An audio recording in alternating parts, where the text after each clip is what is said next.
ભારતીય કોસ્ટગાર્ડ પીપાવાવ દ્વારા જાફરાબાદથી 90 કિલોમીટર દૂર દરિયામાં જહાજ પરથી દર્દીને રેસ્ક્યુ કરવામાં આવ્યો હતો।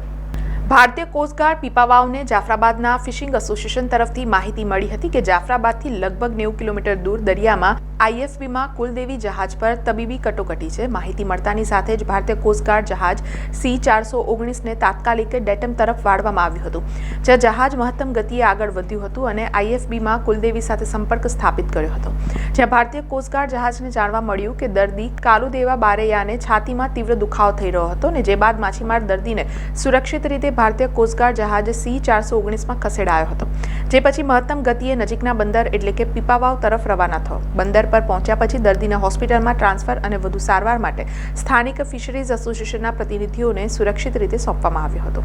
સમાચારોના સતત અપડેટ માટે TNN ન્યૂઝને YouTube પર સબસ્ક્રાઇબ કરી બેલ આઇકોન પ્રેસ કરો અને અમારી સાથે જોડાયેલા રહો Facebook, Instagram અને Twitter ઉપર।